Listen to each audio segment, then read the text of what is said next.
Pichincha Universal, generando noticias.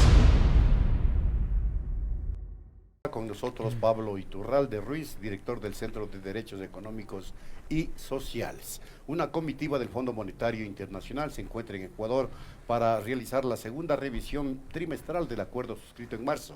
En caso de que Ecuador cumpla con lo establecido, el FMI desembolsará $250 millones en septiembre de este año. Buenas tardes, Pablo. ¿Ha cumplido o no? Muchas gracias, Washington. Hola, María Isabel.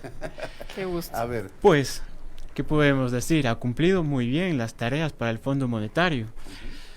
Aquí lo que pasa es que estamos viendo malas cosas. Vemos como que la aprobación del FMI fuera una premiación.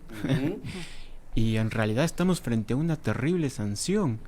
Estamos frente a una situación en la que el FMI dice, bueno, han cumplido muy bien con lo que nosotros hemos designado, hemos dispuesto, incluso si es que va esto en contra de los intereses nacionales, ¿no?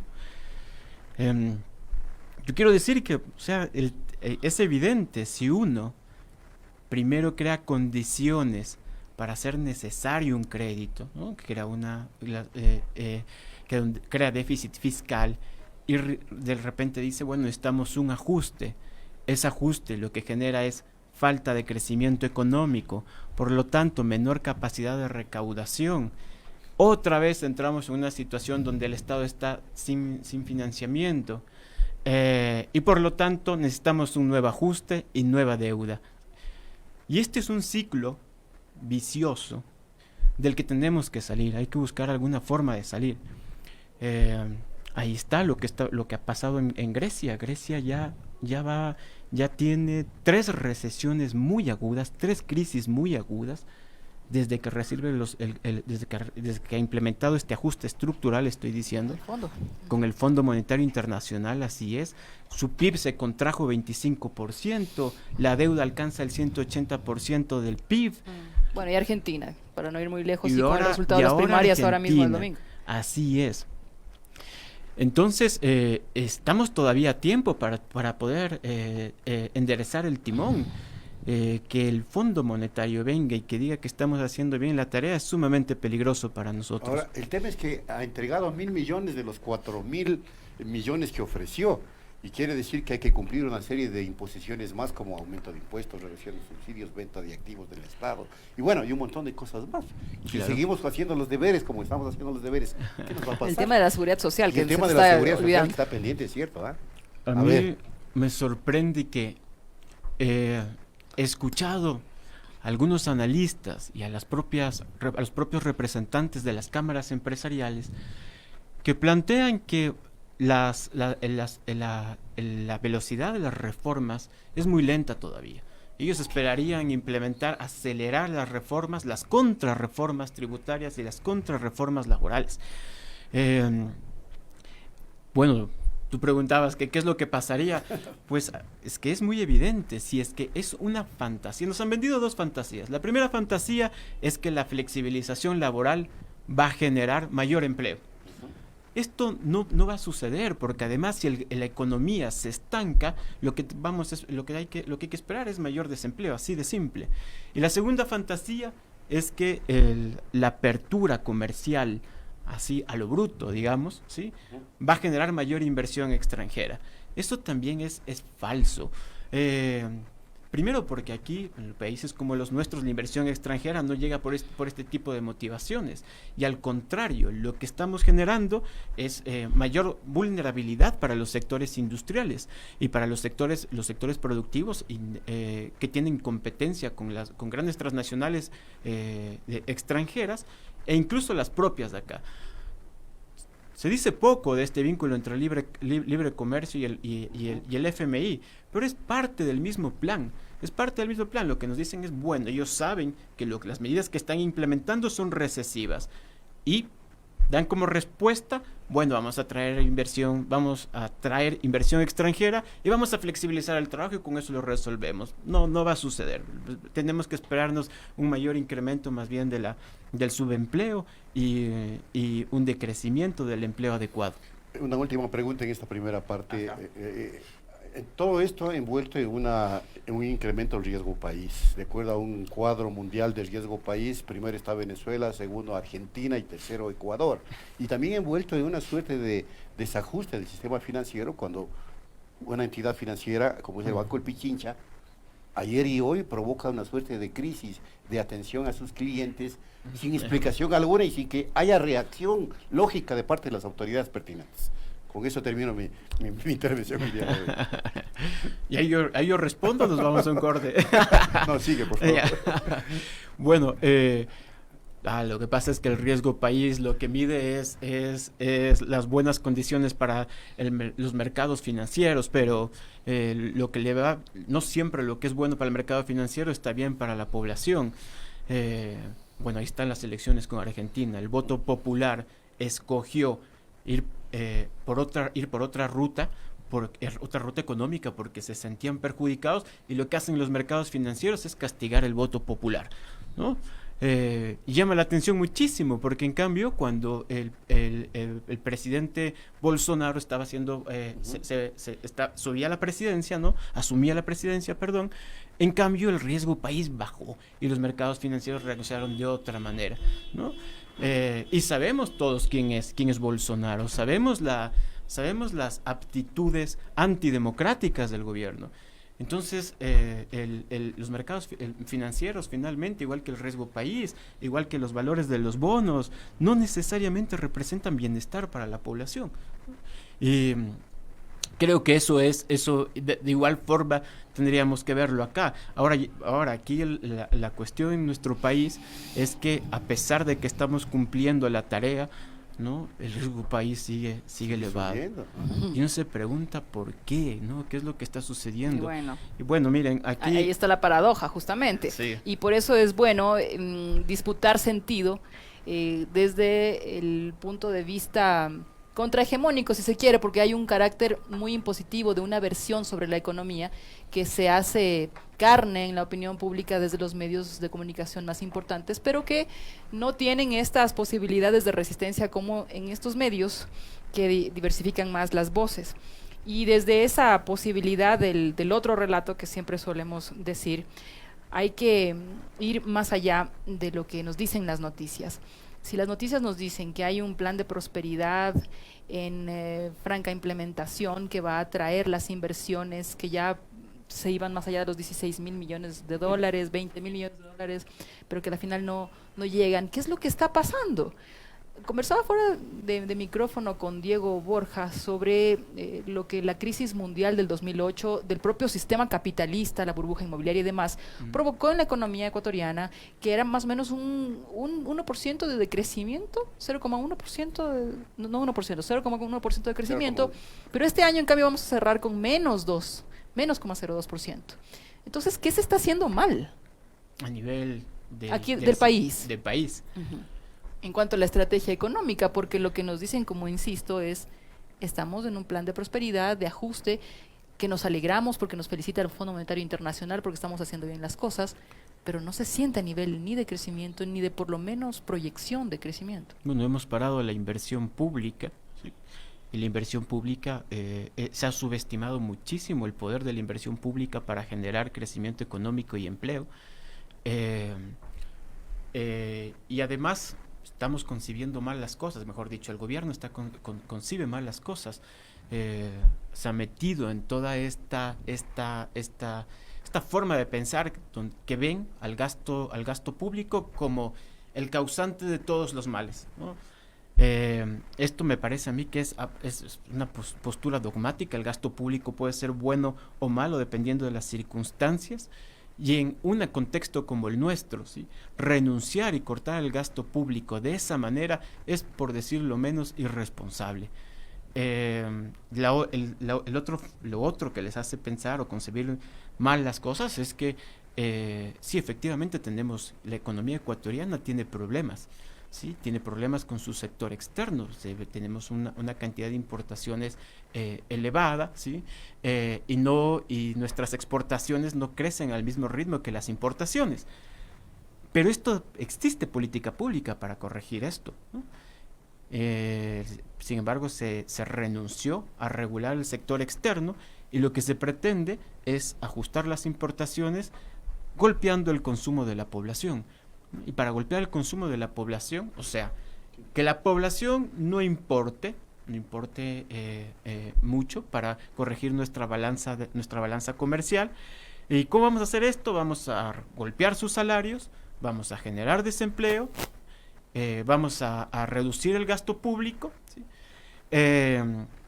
Sin considerar que lo más importante no es ese indicador macroeconómico del sector externo, sino el bienestar de la población. Ya, pero hay otro indicador interesante, que es que más del 90% de la economía es movida por las pymes y por la economía popular y solidaria, y sin embargo, Además, más allá del discurso, sí, no hay una estrategia que fomente esa producción, que despierte o reactive esta economía, No, ni es con que con créditos, esto- ni con tasas de interés, ni con Imposible. llegada incluso de banca internacional para poder hacer más competitivo el asunto en una economía que, a ver, se ha dicho desde Mideros el día de hoy hasta Jorge Oviedo hace un rato, está residiendo en manos de importadores, comerciantes, agroexportadores y banqueros. Sí, esto de aquí es un modelo básicamente que es un modelo. A ver, yo aquí sé discutir con algunas personas, me han dicho que no se puede enfocar el modelo solamente desde el comercio, pero es que este modelo, sí, este es un modelo comercial que está generando déficit que solamente puede ser pagado además con deuda, ¿sí? Y es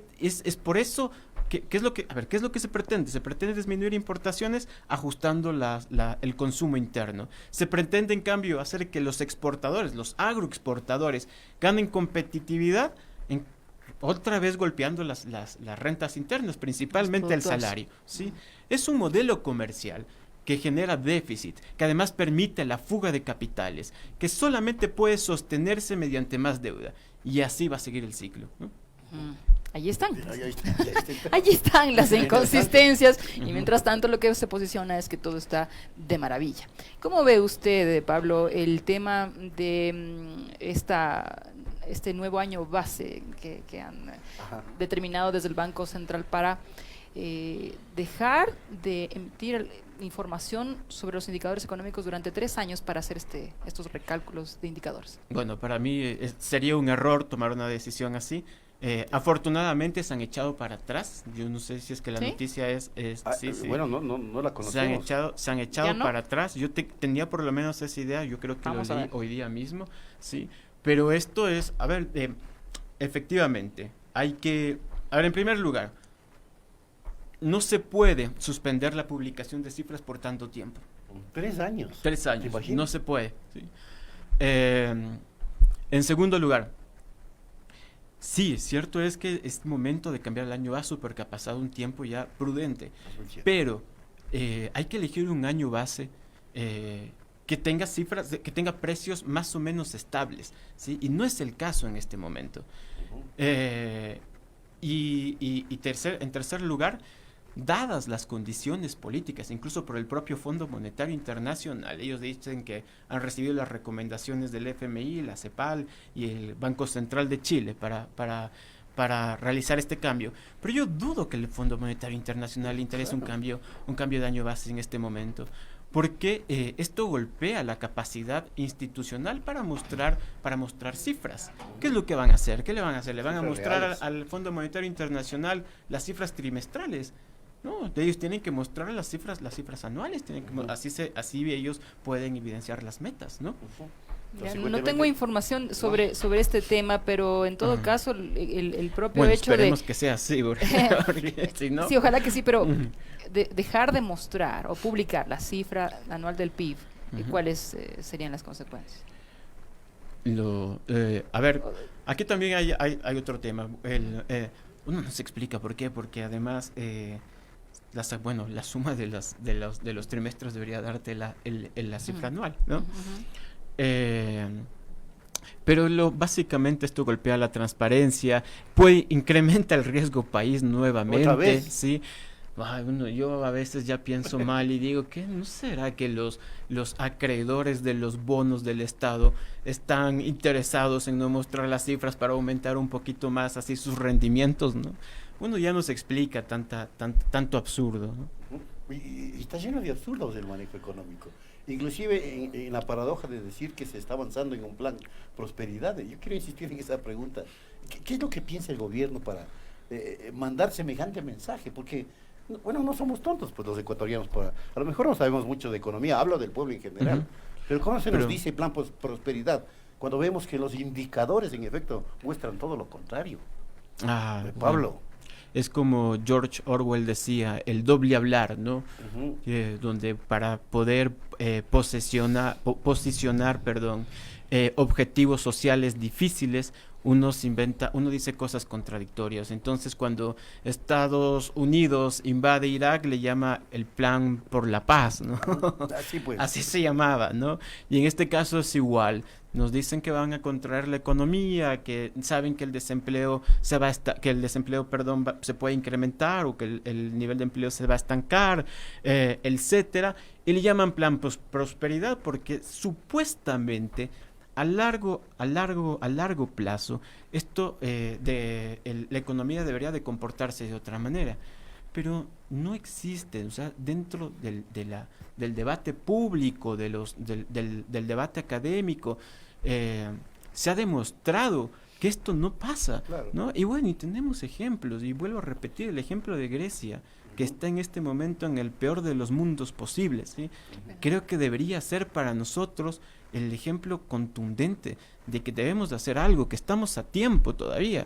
Estamos a tiempo de rechazar el acuerdo. Sanción, ¿sí? Hay moral, que salirse. al menos. Yo no sé si esto puede sonar radical, pero hay que salirse de ese acuerdo con el FMI, ver, porque luego va a ser muy tarde. Pero a nivel mundial, ¿no hay manera de hacer algún tipo de sanción moral contra ajustes tan pauperizantes de la economía de las poblaciones, de organismos como este? Es muy difícil. Lo que ha pasado es que los países terminan por quebrar después de un sufrimiento muy grande para la población, y se plantean reestructuraciones de la deuda, ¿no? Como en los años 90, que hubo una serie de reestructuraciones de la deuda en muchos países. Para decir algo, en este país tenemos, eso sí, buenos antecedentes, sabemos mucho sobre la deuda. Somos uno de los 2 países en el mundo que ha implementado una auditoría de la deuda pública, ¿no? El otro es Ucrania, ¿sí? Deberíamos aprender de esa experiencia, acordarnos que quienes estuvieron atrás de toda esa deuda ilegítima, de la llamada deuda odiosa también, ¿sí?, fueron acreedores privados, fueron bancos principalmente, ¿sí? Y que son esos bancos los que al parecer se pueden beneficiar de todas estas políticas económicas, y yo le llamo políticas económicas del desastre social, ¿sí? Porque implican una cadena de hechos desastrosos para la sociedad, ¿sí?